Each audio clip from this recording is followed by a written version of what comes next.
tingkat keimanan kita kepada Allah, tingkat kekuatan keimanan kepada Allah Subhanahu wa taala itu mempengaruhi doa tersebut. Assalamualaikum warahmatullahi wabarakatuh. Alhamdulillah wassalatu wassalamu ala Rasulillah wa ala alihi wa ashabihi wa man tabi'ahum bi ihsanin ila yaumil qiyamah wa ba'du. Para pemirsa yang semoga dirahmati oleh Allah Subhanahu wa taala. Alhamdulillah, kita bersyukur atas segala limpahan nikmat dari Allah Subhanahu wa taala yang begitu besar. Nikmat sehat, nikmat iman, dan insya Allah pada kesempatan kali ini yang bisa melihat di channel ini dalam keadaan sehat tanpa kurang suatu apapun. Salawat dan salam semoga selalu terlimpah kepada Nabi kita Muhammad SAW, keluarganya, sahabatnya, dan orang-orang yang setia mengikuti sunnahnya hingga hari kiamat. Pemirsa yang budiman, yang semoga dirahmati Allah Subhanahu wa taala, kita mengetahui bersama, terkhusus di Indonesia telah mendapatkan musibah dari Allah Subhanahu wa taala yang berupa adanya COVID-19 yang melanda kita semua. Dan sebetulnya ini juga tidak sendiri, negara-negara lain pun mengalaminya. Dalam hal ini ada beberapa hal yang perlu saya sampaikan pada kesempatan kali ini, karena ada hal-hal yang timbul di masyarakat khususnya di bulan Ramadan. Ma'asyiral muslimin yang saat ini bisa menyaksikan di channel ini, ada di antara kita, di masyarakat kita, dengan adanya musibah ini yang mereka masih bergantung, menyandarkan diri tentang keamanan dan keselamatannya kepada selain Allah. Dan tentu hal yang demikian ini adalah tidak dibenarkan apabila seseorang tersebut menjadi seorang muslim.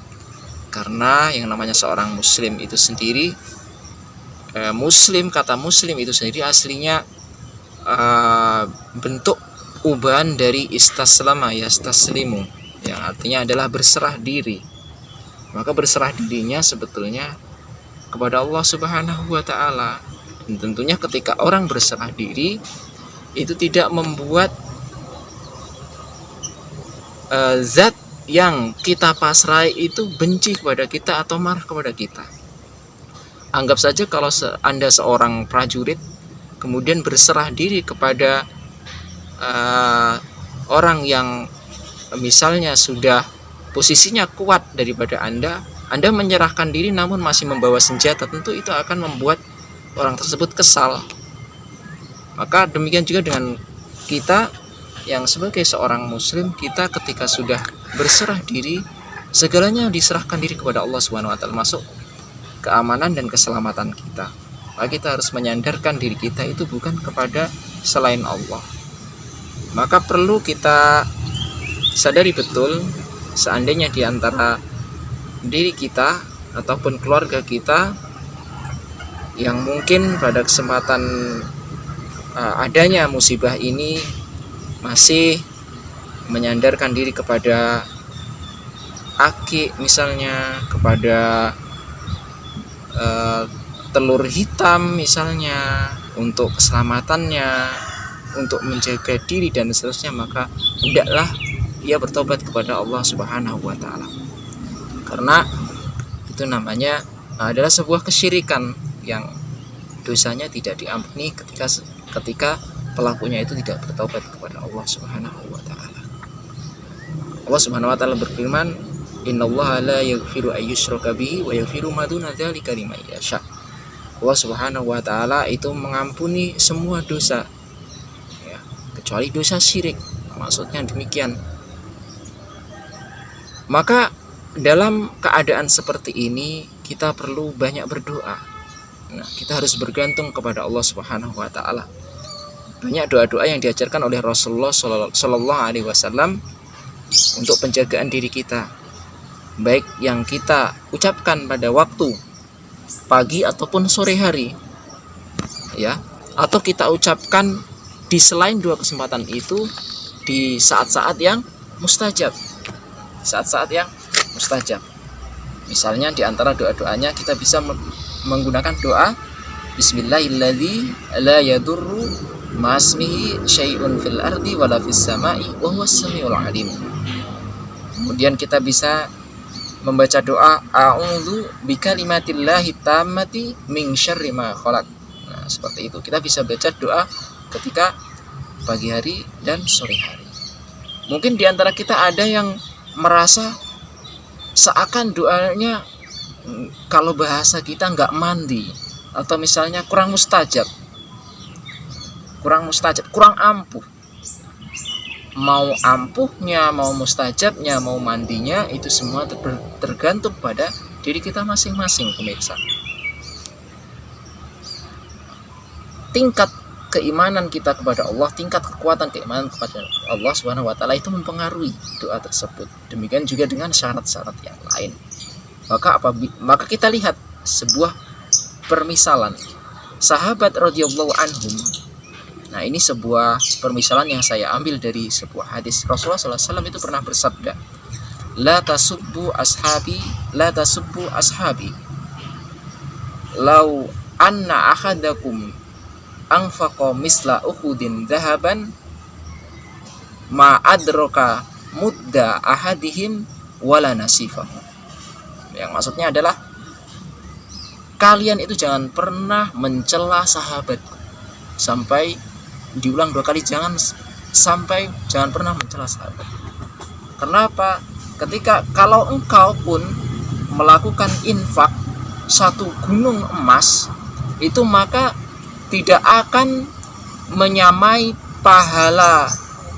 pahalamu itu dengan pahala sahabat-sahabatku, kata Rasulullah, meskipun mereka hanya berinfak hanya 1 mud, sedikit sekali, tidak akan bisa menyamai, ataupun bahkan tidak bisa menyamai pahalanya sahabat Nabi yang hanya 1 mud sedekahnya, meskipun kita itu sedekahnya atau infaknya 1 gunung Uhud. Kok bisa seperti itu? Iya, karena kekuatan iman sahabat Rasulullah SAW lebih kuat dibandingkan kita semua. Dan hal semacam ini juga mempengaruhi kepada doa-doa. Maka semakin kuat keimanan seseorang, ketakwaan seseorang, juga akan berefek luar biasa doa yang dipanjatkan kepada Allah Subhanahu wa ta'ala. Lantas bagaimana ketika agar doa kita itu mustajab, ampuh bahasanya? Maka kita perlu perhatikan syarat-syaratnya. Selain keimanan, ketakwaan kita harus kuat, kita harus perhatikan syarat-syaratnya. Yakni kita harus berupaya untuk bersih dari dosa-dosa, terutama dosa-dosa yang besar, dosa syirik, dosa lain itu jangan sampai pernah terjadi pada diri kita. Dan juga dosa-dosa kecil yang lain. Maka kita harus sering-sering beristighfar kepada Allah Subhanahu wa taala, karena istighfar pun bisa mendatangkan rahmat Allah Subhanahu wa taala. Rahmat salah satunya adalah hujan contohnya. Dan masih banyak lagi bentuk rahmat. Mungkin terkabulnya doa juga termasuk bagian dari rahmat tersebut. Bukti dari seseorang yang beristighfar itu di dalam surat An-Nuh difirmankan Allah Subhanahu wa taala, Faqultu astaghfiru rabbakum innahu kana ghaffara yursilis samaa'a 'alaikum midrara, dan seterusnya. Ya, wa yumditkum bi amwali wa banina wa yaj'al lakum jannati wa yaj'al lakum anhara. Banyak sekali seterusnya. Nah, maka katakanlah wahai kaumku, kata Nuh kepada kaumnya, kami itu istighfarlah, minta ampun kepada Allah, maka Allah akan menurunkan hujan dari langit, hujan yang deras. Ya. Yursilis samaa'a 'alaikum midrara wa yumditkum bi amwal. Maka akan dibanyakkan harta kepada kalian. Itu seterusnya masih ada itu rahmat Allah. Wa yumditkum bi amwal wa banin. Setelah harta kemudian anak-anak ditambah oleh Allah Subhanahu wa taala. Nah, itu contoh perumpamaan yang diturunkan oleh Allah Subhanahu wa taala kepada orang yang beristighfar. Termasuk ketika termasuk dengan terkabulnya doa juga termasuk akibat dari efek istighfar. Maka intinya ma'asyiral muslimin, para pendengar, para pemirsa di channel ini, pada kesempatan yang seperti ini maka hendaknya kita harus banyak-banyak berzikir, menguatkan iman dan takwa, banyak-banyak berdoa, bermunajat kepada Allah, menggantungkan diri kepada Allah Subhanahu wa taala. Baik, sampai di sini perjumpaan kita dan kita akan berjumpa kembali pada saat yang lain. Akhiru da'wana alhamdulillahirabbil alamin. Wassalamualaikum warahmatullahi wabarakatuh.